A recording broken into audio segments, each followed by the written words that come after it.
Mars Hydro official statement, the explanation of the data security incident, they said, previously we encountered a server security incident. After an in-depth investigation, we confirmed that this incident was caused by a malicious attack on our servers, temporarily exposing some data. However, please rest assured that this issue has been long resolved. Additionally, we want to clarify that any exposed data was not sensitive and does not pose any risk or negative impact to our customers. Regarding concerns about leaked email addresses and personal information, we assure you that such data was never exposed.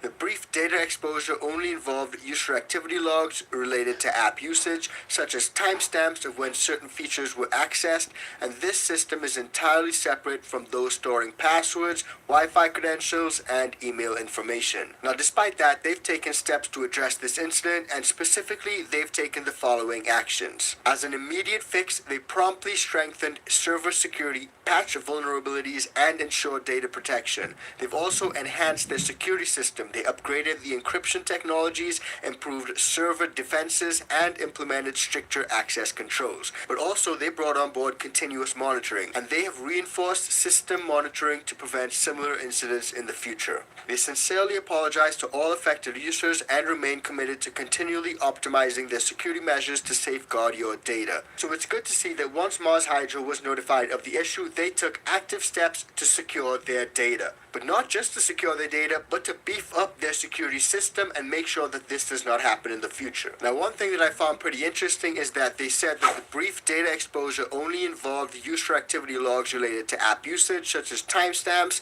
of when certain features were accessed, and that system is entirely separate to those storing passwords, Wi-Fi credentials, and email information. So that may give you some sense of relief when it comes to your email and password information. But nonetheless, what can you do to protect yourself in such a situation, especially when in the Internet of Things, there's so many things in our homes that connect to Wi-Fi. Now, according to this article, 6 main ways that you can protect yourself, protect your data, and secure your network is by changing your Wi-Fi password. That's the first one. Since Wi-Fi network names and passwords are stored in plain text, the first step is to update your router password immediately. Now, next up, you'll also want to enable two-factor authentication. This adds an extra layer of security and ensures that even if someone gains access to your passwords, they still need a secondary authentication code, which is usually sent via text message or through an authentication app. Now, third, you can also monitor your network for unusual activity. With Wi-Fi credentials and IP addresses exposed, attackers could attempt to access your network remotely, so make sure that you're checking in on your admin panel to see if there's any unrecognized devices trying to log into your Wi-Fi. Number 4, this one may seem pretty straightforward, but it's super important.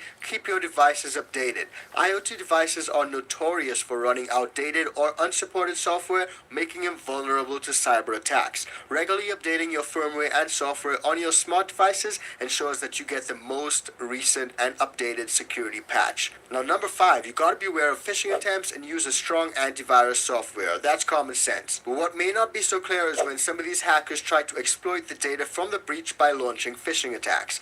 So if you receive an email claiming to be from Mars Hydro or LG LED Solutions asking you to reset your password or provide personal details, be careful, have a look at that email address because it may be coming from a spoof or fake email address, and do not click on any suspicious links or attachments from these unknown senders. Make sure to verify that email address and ensure that it's an official email address coming from Mars Hydro themselves. Now, as crazy as it may sound, there are companies out there that actually collect and sell user data without user consent. They literally have a whole database and they sell that to a bunch of people. A lot of the times, that's how you get these crazy scam emails. You want to know, how did I get that email? It's probably because your email address is on a list which was sold to somebody unscrupulous. Now, in those situations, there are also companies that offer data removal services. So you can have a look at that, see if that's something that may help you out in that situation. So all that said, this was a massive data breach, but Mars Hydro did take steps to secure their platform but also secure their data. Now, we've seen this happen last year with Seedsman. It's not only limited to the canna industry but also outside of the canna industry,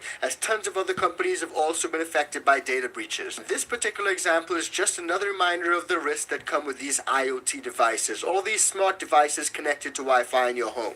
And yes, companies need to do a better job at securing user data, but it's also down to you to make sure that your data is protected and you are protected. Simple things like securing your network, updating your passwords, enabling two-factor authentication, keeping an eye on any devices connected to your network. All these things can come in really handy and help you to avoid any issues when